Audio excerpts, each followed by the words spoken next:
കുടകിൽ ട്രക്കിങ്ങിന് പോയി കാണാതായ മലയാളി യുവതി ശരണ്യയ്ക്കായുള്ള തിരച്ചിൽ 4ാം ദിവസവും ഫലം കണ്ടിട്ടില്ല.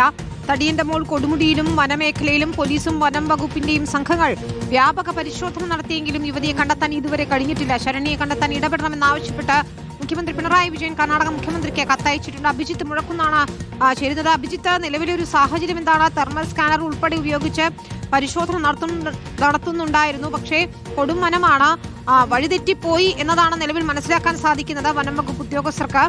വിശദാംശങ്ങൾ എന്താണ്? തെരച്ചിൽ ഏത് ഘട്ടത്തിലാണ്? ഇനിയുള്ള നടപടികൾ എന്താണ്?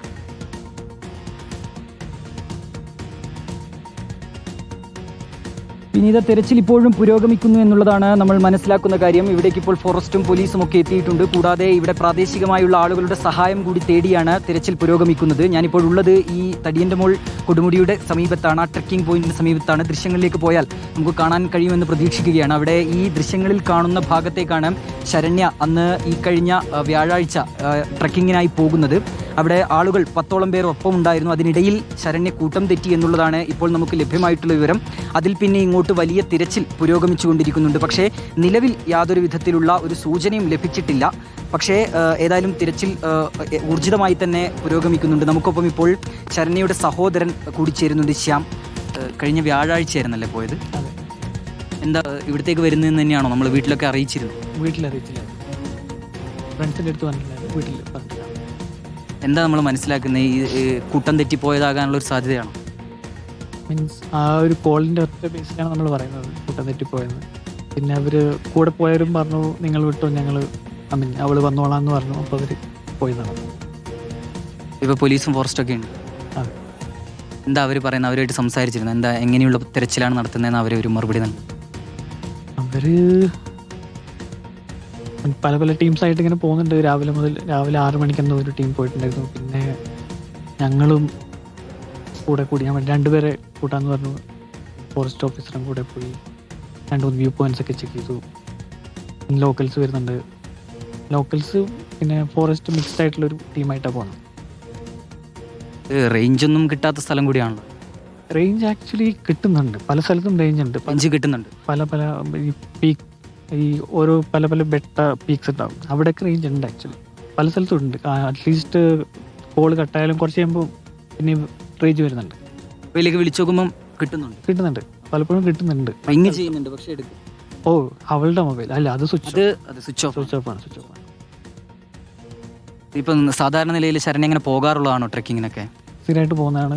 ഓരോ ട്രക്കിങ്ങിന് പോകുന്നുണ്ട്. മിക്കവാറും വീട്ടിൽ പറയാതായിരിക്കും പോകുന്നത്. ചിലപ്പോൾ പറയും. അങ്ങനെ ഇതിനെക്കുറിച്ച് പറഞ്ഞിരുന്നില്ല? പറഞ്ഞിട്ടില്ല. നമ്മളപ്പോൾ എങ്ങനെയാ ശരണ്യ ഇങ്ങനെ കാണാതായി എന്നുള്ള വിവരം നമ്മളെങ്ങനെയാ മനസ്സിലാക്കുന്നത്? ഞാൻ അറിയുന്നത് എൻ്റെ പോലീസ് വിളിച്ചപ്പോഴാണ്, വെള്ളിയാഴ്ച രാവിലെ.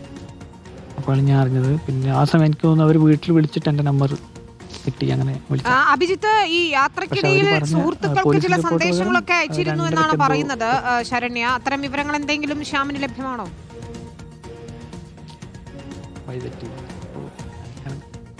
ഈ സുഹൃത്തുക്കൾക്കൊക്കെ മെസ്സേജ് അയച്ചു എന്ന് പറയുന്നു. അങ്ങനെ ആ സുഹൃത്തുക്കളുമായിട്ടൊക്കെ ബന്ധപ്പെടാൻ പറ്റിയിരുന്നില്ല? സുഹൃത്തുക്കളായിട്ട് എനിക്ക് പേരറിയാം, പക്ഷേ കോണ്ടാക്ട് ഇല്ലായിരുന്നു. മീൻസ് ആരൊക്കെയാണ്, ഫോൺ നമ്പറൊന്നും എൻ്റെ കയ്യിലായിരുന്നു. പക്ഷെ അത് ഇവർ കമ്പനി വഴി എടുത്തു തന്നു. അവർ വന്നു പിറ്റേ ദിവസം. പിന്നെ അവർ ഈ ഫോട്ടോസൊക്കെ കാണിച്ചു. അവൾ പീക്കിലെത്തിയ സമയത്തുള്ള 2 ഫോട്ടോസ് ലാസ്റ്റ് അയച്ചിട്ടുണ്ടായിരുന്നു. അത് രാവിലെ 10:30, ഏകദേശം 10:30 സമയത്താണ്. പിന്നെ അത് കഴിഞ്ഞിട്ട് കുശാൽ നഗർ പോവാണെന്നൊക്കെയായിരുന്നു പറഞ്ഞത്. പിന്നെ ഒരു കോണ്ടാക്റ്റും ഇല്ല. അതായത് ഇവിടെയുള്ള MLA ഒക്കെ ഇങ്ങോട്ടേക്ക് വന്നിട്ടുണ്ട് തോന്നുന്നല്ലേ? ആ രീതിയിലുള്ളൊരു ഇടപെടൽ കൂടി സർക്കാരിൻ്റെ ഒക്കെ ഭാഗത്തുനിന്നുണ്ടാകും. ശ്രമിക്കുന്നുണ്ട്. മീൻസ് പരമാവധി കൂടുതൽ ഫോഴ്സിനെ ഇൻവോൾവ് ചെയ്യാൻ നോക്കുന്നുണ്ട്. ഇപ്പോൾ ഓൾറെഡി 3 ദിവസമായല്ലോ. ഇപ്പോഴും തെരച്ചിൽ പുരോഗമിക്കുന്നു എന്ന് തന്നെയല്ലേ പറഞ്ഞത്? അതെ, ശരി. എന്തായാലും ധൈര്യമായിട്ടിരിക്കാം. ശ്യാം പറഞ്ഞതുപോലെ തന്നെയാണ്, ഈ ഇവിടേക്ക് പോകുന്ന കാര്യം വീട്ടിൽ പറഞ്ഞിരുന്നില്ല വിനീത. അതിനുശേഷം പിന്നീട് പോലീസ് വിളിച്ചപ്പോഴാണ് വീട്ടുകാരും വിവരം അറിയുന്നത്. നിലവിൽ ഇപ്പോൾ ഏതായാലും തിരച്ചിൽ പുരോഗമിച്ചുകൊണ്ടിരിക്കുന്നുണ്ട്. ശരണ്യയെ കണ്ടെത്താൻ കഴിയും എന്നുള്ളൊരു വിശ്വാസത്തിൽ തന്നെയാണ് തിരച്ചിൽ നടക്കുന്നത്. അങ്ങനെ ഒരു ശുഭപ്രതീക്ഷയിൽ തന്നെയാണ് കുടുംബവും സഹോദരനും സുഹൃത്തുക്കളും ഒക്കെ ഉള്ളത് വിനീത. ശരി, സോളോ ട്രിപ്പ് പോയതാണ് ശരണ്യ.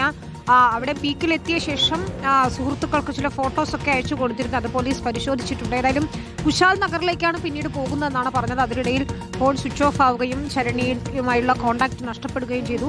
അങ്ങനെയാണ് ഇപ്പോൾ വിവരം, ശരണ്യെ കാണാനില്ലെന്ന വിവരം അറിയുന്നത്. സഹോദരനാണ് നമ്മൾ സംസാരിച്ചത്. ഏതായാലും 4ാം ദിവസമായിരിക്കുന്നു. ഇപ്പോഴും പ്രതീക്ഷയോടെ തെരച്ചിൽ തുടരുക തന്നെയാണ്. മുഖ്യമന്ത്രി പിണറായി വിജയൻ കർണാടക സർക്കാരുമായി ഇടപെട്ടിട്ടുണ്ട്. KC വേണുഗോപാൽ MP കർണാടക സർക്കാരുമായി സംസാരിച്ചിരുന്നു. ഇന്നിപ്പോൾ കേരളത്തിലുള്ള ഉപമുഖ്യമന്ത്രി DK ശിവകുമാറും തെരച്ചിൽ തുടരുന്നു, അതിനുള്ള നടപടികൾ സ്വീകരിക്കുന്നു എന്ന രീതിയിൽ തന്നെയാണ് പ്രതികരിച്ചത്. ഏതായാലും പ്രതീക്ഷയോടെ ശരണ്യയ്ക്കായി കാത്തിരിക്കുകയാണ്.